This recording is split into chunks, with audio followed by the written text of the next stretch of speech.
What's up, party people, and welcome back. This is the series where I take every Street Fighter 6 character from day one all the way to Master Rank. This is a fun and effective way for me to cope with mental illness, and I hope to make you laugh and learn along the way. Every 20 minutes game, and I recommend a 5-minute break to help improve learning efficiency as well as avoid tilt. Stick around until the end, and I spy one of those for you as well. Now on to the video. Round one fight! Welcome back, party people, welcome back. Real quick, before we get into match analysis for this video, I want to touch back on my 4 key fundamentals that I go over in all my guides. If you go look down below in the description, there is a Google Doc with the typed up written guide. And if you check out the how-to day 1 Mai Shiranui, you'll see that I go over all that guide in great detail. But I still want to cover these 4 key fundamentals so we can follow along a little better. So number 1 is slow down and enjoy the game. If you're not having fun playing Street Fighter 6, guess what? Go play something else. That's all there is to it, people. A lot of people, all I see is people bitching and moaning. Just go play something else. It's fine, you know? If you're not having fun, go. It's your time. You know, you need to do stuff that you think is fun. So that's that. How you have fun in a game that it's hard to win in a game that you're not going to win all the time in. How you have fun and give your ego a little check is first you learn how to laugh at yourself when you lose. That'll help the ego thing. And second, you play to learn and you play to get better. You don't play to win. You play to learn and you play to get better. And that's you grind that out, and then every time you do something that you're trying to practice or whatever, and you do it a little bit more and a little bit more, you're gonna have a lot more fun playing the game that way. Our number 2 fundamental is basic execution. You're not going to see me do any of the sauce combos, any of the fancy combos. In my guide, I go over like 7 really basic combos, like a light combo, a medium combo, a heavy combo, etc. to get to master rank with every single character I do a guide for, which is every character in the cast. And the point of that is to show you guys that you don't need nothing fancy. I was playing on a busted ass controller for like 75% of these guides. You don't need nothing fancy. You don't need no fancy combos. You shouldn't want to do fancy combos. The main key for this is that you don't, like I said, you don't have to think about it. If you get the hit like that right there, that was not an optimal combo by any stretch of the imagination. But that was a combo that I knew worked, and my brain knew it worked, and I did not have to think about it at all. It saw it hit, and I went straight into it. You know, that's way more important than dropping a combo. That's just a huge thing newer players need to learn. Number 3 of our 4 fundamental concepts that I'm trying to hammer into all of our stalls, teach you guys so I can learn it. Develop a game plan. Excuse me. So yeah, developing a game plan. I show you guys how to develop a game plan in the How to Day 1 My guide, as well as all my other guides. But I also give you guys 3 really easy game plans to follow. I call them starter deck game plans because they're just like that. You know, they get you into the game. You know what I mean? They have the rule book for you. They tell you what you want to be doing, how you want to win. Summon your blue eyes white dragon, and then you blow his ass up. That's the plan. But yeah, I teach you guys how to come up with game plans. I show you guys a few game plans, or I go over. They're all in the guide. But the idea behind this is if you're playing Mai, you got to play Mai. You can't play Kin, even though they do play very similarly. But yeah, you can't play Mai like she's Zangief. You can't, you know what I mean? You have to play Mai like Mai, and that's the general concept of that one. Our 4th and final rule, the most important rule, that if you're going to take anything away from these guides, this guy just rage quit, well, maybe he's taking his 5-minute break, because the 4th and final rule is the 20 and 5 rule. Every 20 minutes a game, and you got to take a 5-minute break. You play for 20 minutes, you take a 5-minute break. You study for 20 minutes, nice rage quit, buddy. You Street Fighter 6 players, dude, you guys are something else. Why didn't he just one and done me if he was just going to rage quit when he got his ass beat anyways? But I digress. The 20 and 5 rule. You play for 20 minutes, you take a 5-minute roll. This is good for learning efficiency. This is going to help you avoid getting angry. This is going to help you avoid tilt queuing. This is good for muscle memory. If you've been practicing stuff, your brain needs time to marinate the information that you've been practicing so you can execute it better. This is how I study for college. I've already had a few people down in the comments say that they've adopted the 20 and 5 rule for studying, and that shit helped them through finals week. It's finals week right now. and my ass is stressing, but guess what? I'm chipping away at it 20 minutes at a time, and now I'm ahead of the game. You know what I'm saying, baby? 20 and 5 rule is if you take away anything, take away the 20 and 5 rule. Plus, it's good for your mental health. If you've been playing video games like a damn demon, like I do, sometimes I'll sit there and play for 4 hours straight, you know? I got to take those 5-minute breaks in those 20-minute sessions. Otherwise, it's just like my mental health, I'll become like, I'll think of myself as like a pile of shit, you know what I mean? But if I take that 5-minute break to stretch and drink some water, I don't feel like such a pile of shit anymore, you know what I'm saying? I'm like, hey, at least I tried to do something good for my mental health. But yeah, now that we've covered those 4 key fundamentals, let's get into match analysis for the rest of the video. So basically, I just want to, it's like kin. That's why whenever I brought that up earlier, I was like, well, they are actually very similar because, see, one hit puts him half screen, one throw puts him a quarter to the screen. Now he's back in this corner, you know? Oh, I dropped that. But the idea of Mai is I want to get him into the corner, and guess what I want to do to him when he gets in the corner? I want to throw loop him to death because I played Street Fighter 6. And that is what you do in this game. No, I said that like a joke, but it's like, I look at it like baseball. Especially since now if you tech throws, you're going to get a little bit more rewarded for it, which is interesting. I like it. I don't think it's very, I didn't want huge system mechanic changes like everyone says to drive rush and throw loops, because I think that's part of the game. I think if they don't like it, they should shut up and go play something else. Everyone talks about how great City of the Wolves is, but nobody's playing that shit. They're still playing this, so like they need to shut the fuck up. Sorry, there wasn't much to that. Like I said, that game plan was pretty much, I just threw him into the corner and pushed him into the corner with my moves, and then I went to throw him a bunch, or I DI'd him, because I do like to pop quiz my opponents as soon as I get to them to the corner, in this elo at least, you know what I mean? In Diamond, I want to, see, I've got him pretty much in the corner. I'm probably going to DI him. Let's see if I throw him. Yeah, okay, so now we got our loops, and I'll probably DI him here. Nope, we're going to throw loop him, baby. But see, this is now he's dead, yeah, because he got impatient. But he just never, you know, even tried to tech, or he has other options. Zangief in that scenario, if he wanted to take a heavy read, he could backdash to throw and to throw a whiff, and then he could SPD me. EX SPD me, preferably, just to blow my fucking life bar to pieces. See, right back to it. Throw him in the corner. Mai is a very dumb character. She's just like Kin. Like, look at this. What am I... See what I mean, though? I get him to the corner, and you can pretty much do whatever you want. That's what I was thinking I was going to do earlier, because I wanted to test this fella and see if he was going to do anything about that DI. And wow, the first DI at the last round of the match of the set, he was on that shit. He was like a fucking magnet on the fridge, dude. He wasn't scared of no DI. Oh yeah, this I'm practicing like just a cash out combo. This combo does good damage. Mai does a lot of damage here.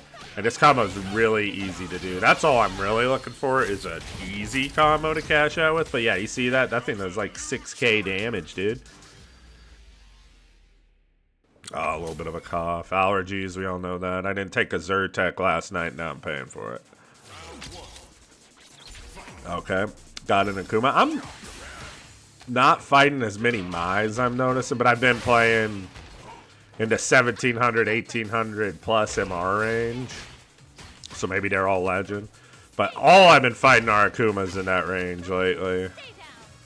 And getting sick of seeing. Do you guys seeing a pattern in what happened to this Akuma though? It did not matter that he's Akuma. It does not matter that he is Zangief. I want to simply hit him like this, and guess what, baby?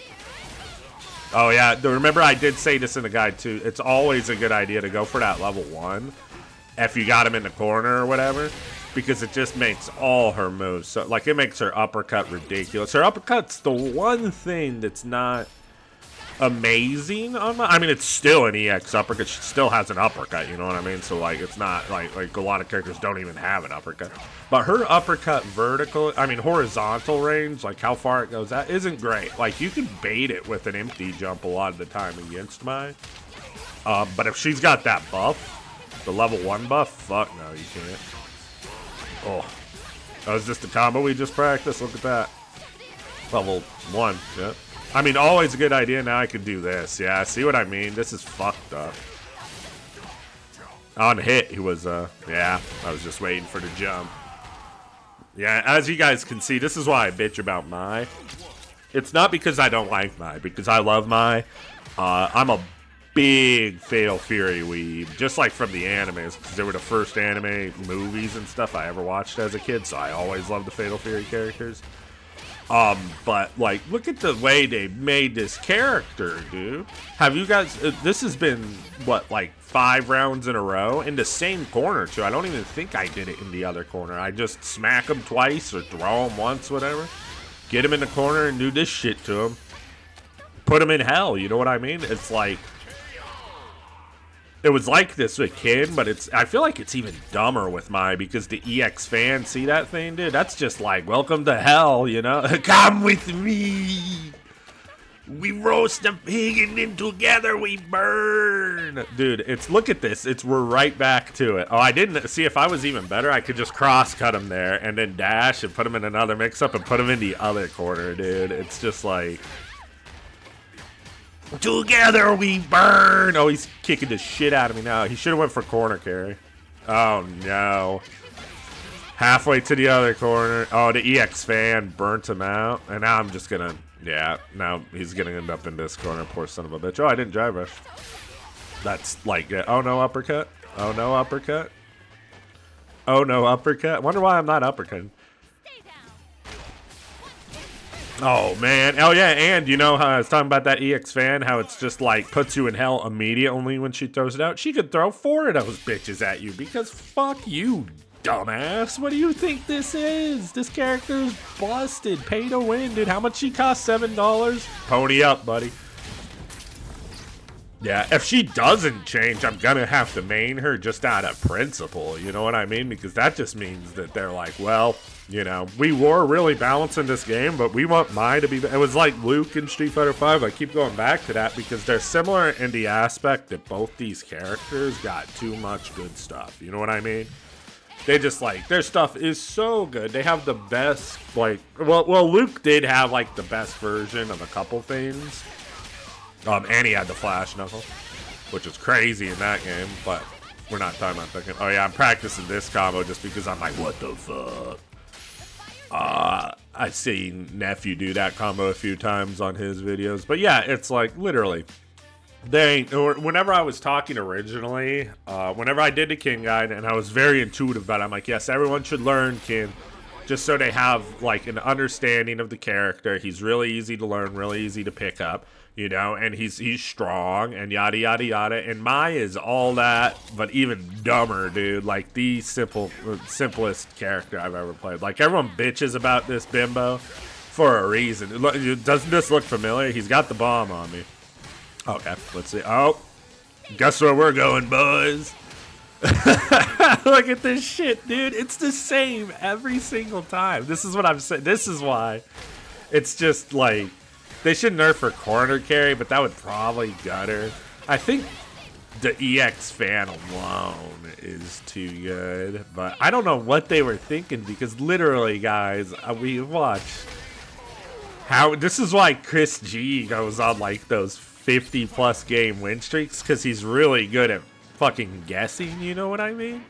So, like, whenever he does this, and then boom, he just never guesses wrong, you know what I mean? Welcome to the corner. That doesn't work on crouching opponents. I don't know if I ever mentioned that. You want to go into the shoulder charge on crouching opponents every time. This guy's dead, ain't he? Oh, I let him live. What a nice guy, so I could throw him in the corner somewhere. I'm sure he's having a blast.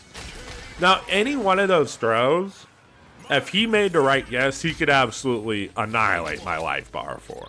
And I think I show examples of this in later videos, even with Mai, you know what I mean?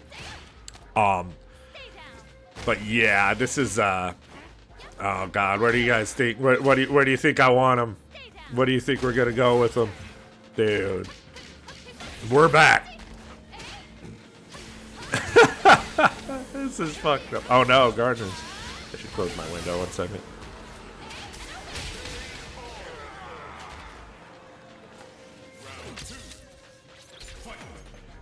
Sorry about that. I knew my shitty blue Yeti would pick up every single. I mean, it's not like we missed much.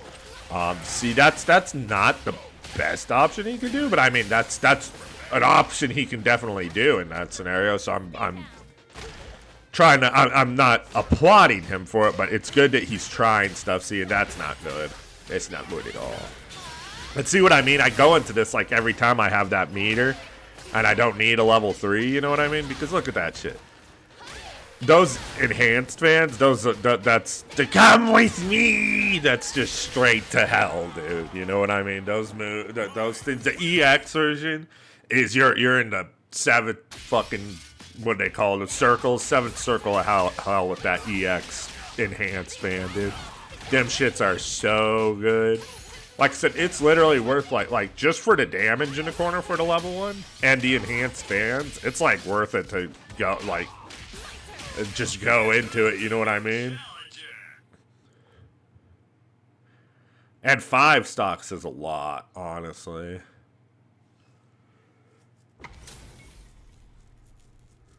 Jago is a Killer Instinct character. I don't really imagine Jago players playing Aki, but maybe this fella's name is Jago and he's about that Aki life. We don't know. There was a Bison player back in the day named Twisted Jago. Shoutouts to, if you know about the EMP, every single one of them played Bison except for Sanford Kelly. Shoutouts to people who've been around for a minute and know about them shits. Okay. I'm actually not losing this. Well, if I jump air to air like that, then I'm losing it. Oh, nice answer. It's like he knew. The timing was kind of the same as a regular jump, but for the first time, I feel like in like 8 games I lost a round. Oh, and see, that's so something about like just the thought process. Since I'm down around, because I do like to test everyone. Like I said, when I get into the corner, I like to test with the DI because if they're not going to punish it and they're going to get hit by it, I wanna cook them for it. You know what I mean? But okay, let's watch this because I am down on life. All right, nope, that's just me wanting to lose the game. I'm dead. Wow, there goes that win streak. Okay, but what I was saying, that second DI was even worse. What do you call it? The thought process. I was gonna say since I was down a round, I shouldn't have tested him. If I'm up around or we're even on rounds, shouldn't test him. You know what I mean? What do you call it? I could go for something much safer. Excuse me. I could go for something much safer in that regard instead of the DI that lost me that entire game. You know what I mean? Because essentially we could trace back me losing that game to that DI. That's why I wanted to talk about it right when I saw it. Okay, now we're, you know, one game, whatever. Let's go back to doing what we were doing. That's the other thing is never, you got to have an well, I really just wanted to DI this guy, didn't I? That's all I seem to care about with this fella. Maybe I was just like, nah, man, you got lucky. I think I'm dead here, too. If he does the right combo, he dropped it. I think he could have done a much easier combo and just killed me with some meter, which probably should have. Okay, maybe not. Oh, wow, I spent it. Oh. Oh, I'm dead. Damn, this guy's whooping me. Damn, Jago. Hitting me with the ultra combos. Okay, let's see. Oof. Yeah, that's minus, so it's honestly not even worth. Wow, this guy's just gonna cook me, huh? So, yeah, the stabbies in the air. Honestly, I shouldn't spin the meter. If it's the EX one, it's okay to spin meter because then you trade meter. But if it's the regular one, she's actually at a disadvantage when you block it. So you can press buttons before she can whenever she comes down from the stabbies if you block them. So that's, okay, what am I going to go into? Nothing there. Okay, well, he just did it. Good on him. Good read. Didn't necessarily like, but I think it just also comes with unfamiliarity with the character and not wanting to take as big of risks. With Mai, I kind of just want to do the same thing over and over again and show people that that's how I'm going to get to master rank with this silly-ass character, which I'm pretty sure we'll do in the next episode. Looks like we were really close to doing it in this one, but that Aki, she came and she put an end to our shenanigans, so... If you guys are unfamiliar, whenever we get to the ends of these videos, I like to supply with you guys a little bit of a 5-minute break kind of thing. I like to just do a quick little palate cleanser. I like to learn about the characters that we're playing and their cultures so I can educate myself a little bit further on, the different places in the world, because Street Fighter's so full and rich of culture, and I like to learn a little bit about it. So, Mai Shiranui's seductive ninja style is a unique blend of traditional konuichi, which is female ninja, tactics, and show-stopping flair designed to disarm opponents both mentally and physically. Her fighting approach is as much about distraction as deception, as it is about technique. Dressed in a revealing variation of koinuichi uniform, Mai uses her allure as a weapon, luring opponents into lowering their guard before striking them with blazing speed and precision. At its core, Mai's style is rooted in misdirection. Her fluid movements, exaggerated gestures, and flirtatious demeanor are designed to keep enemies off balance. But beneath the surface is a skilled fighter who uses fan-based projectile attacks, graceful aerial assaults, and agile dodges to control the battlefield. Her seductive persona is not just a gimmick, it's a psychological strategy. Like a stage performer, she knows exactly how to command attention, then punish mistakes with explosive force. This blend of femininity and lethality challenges traditional depictions of strength. Mai doesn't reject her femininity, she weaponizes it. Her style is about control, confidence, and calculated risk, making her one of the most iconic and enduring characters in fighting game history. She proves that charm and danger aren't opposites. They're a deadly combination. And that being said, party people, I am the depressed gamer. I need you all to be good to yourselves. Please like, comment, subscribe. I appreciate every single one of them. I reply to every single comment. If you got any questions you want to ask, I do my best to answer them. Or if you just want to say hello, comment down below. Keep on struggling, people. It's hard out there for everyone. We got finals coming up. We got to pay rent here in a minute. You know how that should go. Got to keep on struggling. Ain't no getting off of this train till we at the end of the line. And I will see you in the next one.